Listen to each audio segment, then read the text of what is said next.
আসসালামু আলাইকুম রহমতুল্লাহি বারাকাতুহু। আলহামদুলিল্লাহ ওয়াসসালাতু ওয়াসসালামু আলা রাসূলিল্লাহ ওয়া মান ওয়ালা আম্মা বা'দ। সম্মানিত দর্শক শ্রোতা ভাই এবং বোনেরা, সকলকে অন্তরের অন্তঃস্থল থেকে জানাই শুভেচ্ছা, স্বাগত, অভিনন্দন। আজকে এমন একটি গুরুত্বপূর্ণ বিষয় সম্পর্কে জানব, যে বিষয়টি হলো সাদাকাতুল ফিতরা পরিবারের পক্ষ থেকে কে আদায় করবে। ফিতরা সকলের পক্ষ থেকে আদায় করবে, তবে আদায় করে দিবে কে, টাকা পয়সা দিয়ে দিবে কে, এই ব্যাপারটি নিয়ে আমাদের যে মতপার্থক্য হয়, আজকে এই বিষয়ে জানার চেষ্টা করব ইনশাআল্লাহ। সম্মানীয় দর্শক শ্রোতা ভাই এবং বোনেরা, সাদাকাতুল ফিতরা হলো রমজানের যে ভুল ত্রুটিগুলো হয়, এই ভুল ত্রুটি থেকে মুক্ত হওয়ার জন্য, পরিশুদ্ধ হওয়ার জন্য এটা আদায় করা আমাদের উপর ফরজ বা ওয়াজিব। আদায় করবে কে, কার উপর ওয়াজিব বা ফরজ? একদিনের ভাত যাদের বাড়িতে আসে, খেতে পারে, দিন এনে দিন খেতে পারে, 100, 200, 500 টাকা অন্যকে, গরিব মিসকিনদেরকে দিয়ে দেওয়া এটা কোনো ব্যাপার নয়। এই একদিনের খাবার যাদের ঘরে আসে, সেই পরিমাণ সেই ধরনের মানুষ থেকে শুরু করে যত কোটিপতি, লাখপতি, বিলিয়ন, ট্রিলিয়নের মালিক হোক না কেন, সকলের উপর এই সাদাকাতুল ফিতরা আদায় করা ওয়াজিব।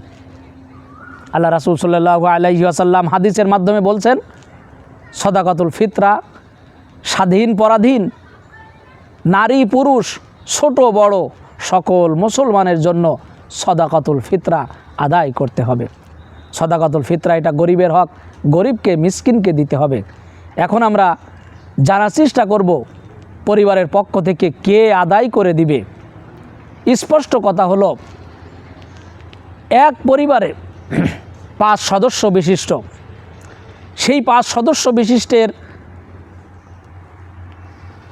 প্রধান যিনি অভিভাবক, এখনও সংসার দেখাশোনা করছেন, ছেলে আলাদা হয়ে যায়নি, আলাদা সংসার করেনি, মেয়ের বিয়ে দেয়নি, ছেলেকে বিয়ে দিয়েছে, ছেলের সন্তান হয়েছে, এই পরিবারের সকলের মাথাপতি ফিতরা আদায় করে দিবে এই পরিবারের অভিভাবক যে পিতা, সেই।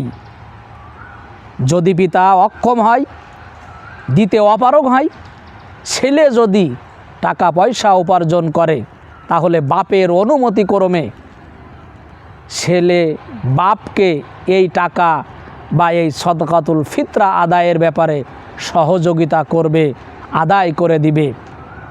ওই পরিবারের ভিতরে আলোচনা সাপেক্ষে যে ইনকাম করে, যার ইনকাম ভালো, আয় উন্নতি ভালো, সেই পরিবারের একজন সবার পক্ষ থেকে ওই পরিমাণ টাকাটি গরিব মিসকিনকে দিয়ে দিলেই পরিবারের সকলের পক্ষ থেকে আদায় হয়ে যাবে।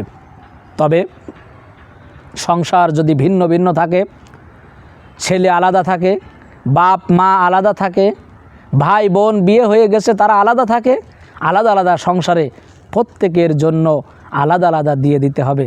স্বামী স্ত্রীর জন্য স্ত্রী দিয়ে দিতে পারে, স্বামী স্ত্রীর সংসারে স্বামী দিয়ে দিবে, এটাই স্বাভাবিক। কিন্তু স্ত্রী যদি সহযোগিতা করতে চায়, স্ত্রী যদি দিয়ে দিতে চায়, তাহলে দিয়ে দিতে পারবে। তবে আল্লাহ রাব্বুল আলামিন আর রিজালু কাওয়ামুনা আলান নিসা, আল্লাহ তাআলা পুরুষদের অভিভাবক বানিয়েছেন, পুরুষদের নারীদের উপরে প্রাধান্য দিয়েছেন। এই জন্য পুরুষরাই মূলত এই সাদাকাতুল ফিতরা আদায় করবে।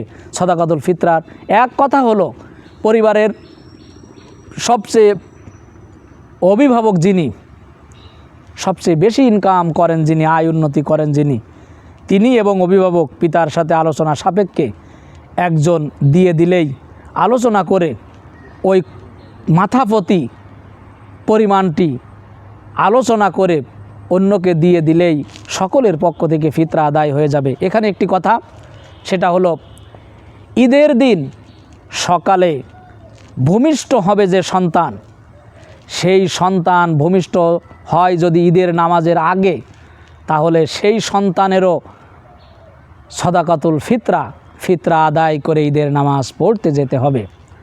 এই জন্য আমাদের পরিবারের সদস্য যারাই আছে, মাথাপতি যে টাকাটি আসে, আমরা ছেলে হোক, পিতা হোক, মাতা হোক স্ত্রী হোক যে কোনো একজন আলোচনা সাপেক্ষে আমরা এই ফিতরাটি আদায় করে দিব সকলের পক্ষ থেকে।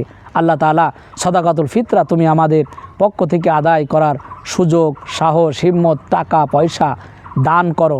আমিন। আসসালামু আলাইকুম ওয়া রাহমাতুল্লাহি ওয়া বারাকাতুহু।